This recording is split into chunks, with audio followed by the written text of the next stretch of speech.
La forêt et le bois constituent un enjeu important pour la région Centre. Ils fournissent 20 000 emplois et des usages très diversifiés. Construction, ameublement, tonnellerie, énergie, papier. En région Centre, la forêt couvre 24% du territoire. 86% de cette forêt appartient à des propriétaires privés. En 2011 et 2012, plus de 2 millions de mètres cubes ont été exploités, ce qui ne représente que 2/3 du bois produit par la forêt chaque année. On pourrait donc couper davantage d'arbres sans nuire à l'équilibre de la forêt. Plus d'1/3 de ces volumes est destiné au bois d'œuvre, car la région Centre est une des premières régions productrices de chênes de qualité. Pour une coupe de bois, il y a 4 types d'intervenants. Le propriétaire forestier, qui peut se faire aider d'un gestionnaire, l'exploitant, qui achète la coupe, les entreprises de travaux forestiers, qui réalisent la coupe et débardent les grumes, et enfin, les transformateurs. Pour qu'une exploitation se passe dans de bonnes conditions, il faut que chacun joue son rôle et échange avec les autres. Allons les rencontrer. Dans de la forêt, voilà, et on va aller sur cette.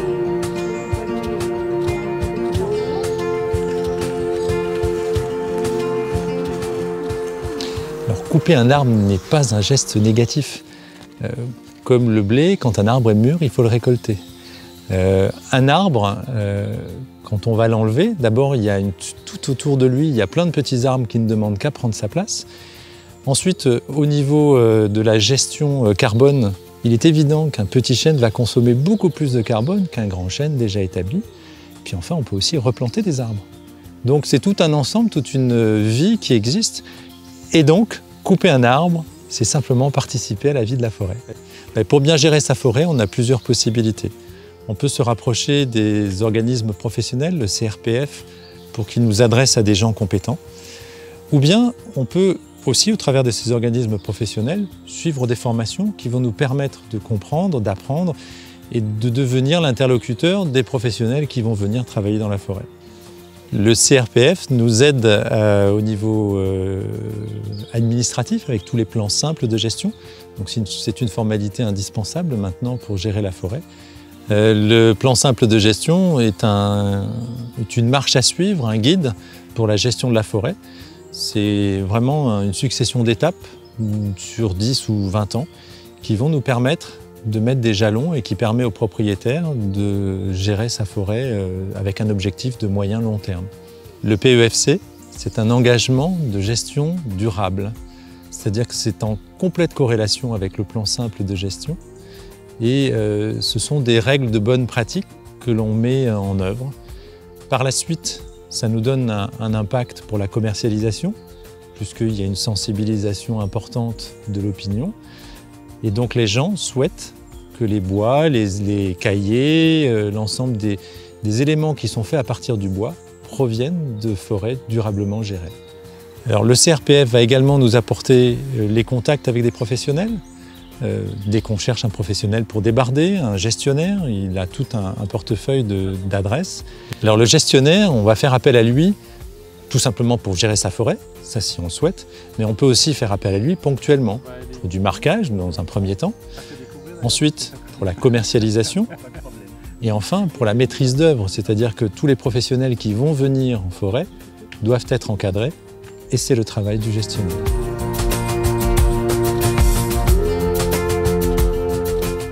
Notre travail consiste à rédiger les plans de gestion et de les mettre en application. Et la finalité, c'est la commercialisation des bois.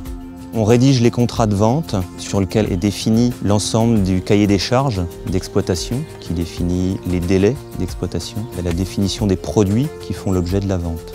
Ensuite vient le chantier d'exploitation. Nous nous assurons du bon déroulement de ce chantier, de l'utilisation des aires de stockage notamment qui ont été définies au contrat de vente, l'utilisation des layons d'exploitation s'il y en a, et la remise en état éventuelle du chantier, de la parcelle à la fin de l'exploitation. Faire appel à un gestionnaire, c'est garantir aux propriétaires une meilleure valorisation de ces bois au moment de la vente.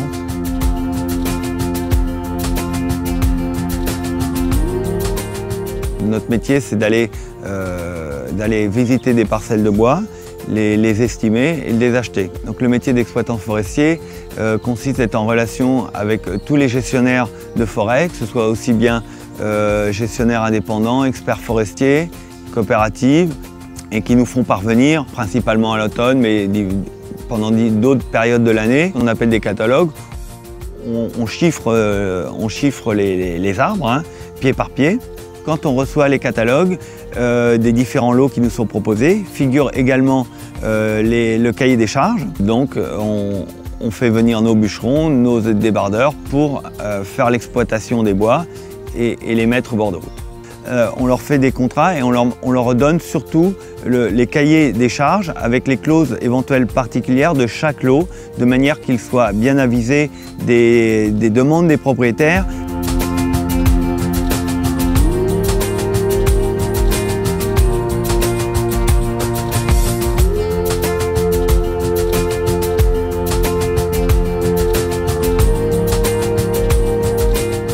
On a affaire à l'exploitant qui nous donne un cahier des charges. Dans le cahier des charges, l'exploitant nous donne toutes les contraintes qu'il peut y avoir. Les machines sont venues pallier le manque de bûcherons. Elle va couper à la base l'arbre, elle va basculer tout en le tenant et les couteaux qui sont en périphérique vont ébrancher toutes les branches qui vont arriver. En termes de sécurité, on est vraiment au top de ce qui peut se faire aujourd'hui. Avec des pneus larges et des chenilles, on a une pression au sol qui est plus faible que vous avec votre pied dans les bois. L'avantage d'une abatteuse, c'est l'abattage directionnel. On peut faire tomber l'arbre exactement où on le désire. Il nous arrive parfois de déplacer de dépôt pour pouvoir sortir le bois. Il nous dit si c'est une exploitation avec un cloisonnement qu'on doit suivre. On a une portée quand même de à peu près 10 mètres. Donc si on fait 10 mètres de chaque côté de la cloison, ça fait 20 mètres. Ça nous évite d'aller à l'intérieur, de mettre les bois dans le cloisonnement. Le sous-étage, si c'est du chêne, des bois précieux, on est amené à éviter de faire tomber des arbres dessus pour justement les protéger. On a des endroits où on doit sauter les fossés ou éventuellement mettre du bois dedans pour pouvoir les sauter et que les débardeurs puissent passer pour les déboucher ensuite pour que le terrain reste en bon état après notre passage. Pour moi, un bon bûcheron, c'est quelqu'un qui va faire attention à la sécurité sur le chantier déjà. C'est quelqu'un qui va faire attention à sa qualité de travail, à ce que les grumes soient bien préparées, que les pieds soient bien faits, que ce soit esthétique et permettre une meilleure vente une fois présenté bord de route. Souvent, on va commencer par faire un tour avec le marchand de bois de la coupe pour bien délimiter les parcelles et savoir où on travaille. Ensuite, on va faire un tour avec le débardeur pour voir les arbres qu'on va avoir à câbler s'il y a du câblage, comme les bords de chemin ou des choses comme ça. Et on va faire un tour avec les lagueurs s'il y a des arbres à éhouper pour préserver les billes.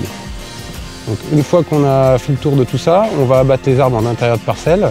Nous, on coupe des arbres, mais le but, c'est toujours que la forêt perdure. On coupe des arbres non pas pour couper les arbres et qu'il n'y en ait plus, on coupe pour que la forêt se refasse derrière et pour que tout le monde puisse en profiter le plus longtemps possible. Donc oui, un bon bûcheron aime forcément la nature.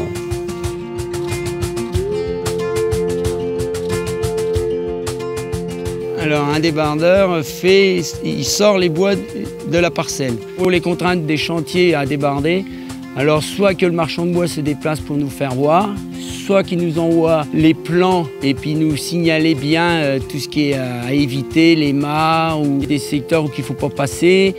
Avant d'attaquer un chantier, s'il y a d'humidité, on se déplace pour voir déjà. Si c'est trop humide, eh ben on attend qu'il y ait un temps favorable pour le faire.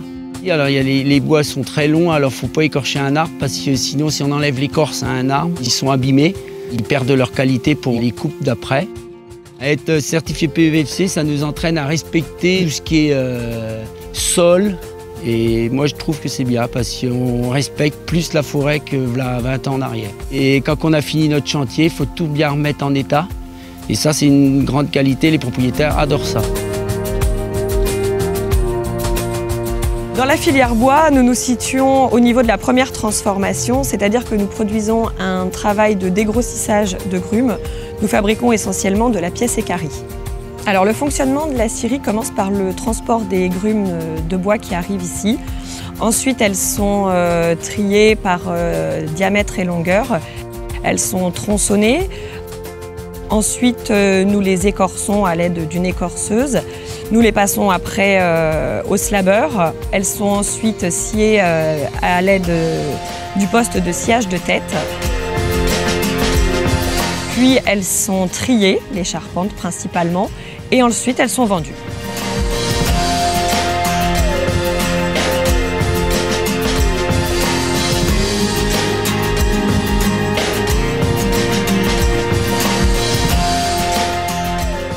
Vous l'aurez compris, couper du bois n'est pas dangereux pour la forêt.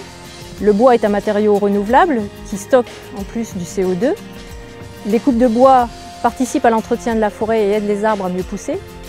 Pour qu'une coupe de bois se passe dans de bonnes conditions, il faut que chacun des acteurs joue pleinement son rôle et qu'il échange avec les maillons amont et aval. Pour aider ces acteurs, deux structures interviennent, le Centre régional de la propriété forestière qui conseillera les propriétaires forestiers et l'interprofession Arbocentre qui aidera les professionnels. N'hésitez pas à les contacter.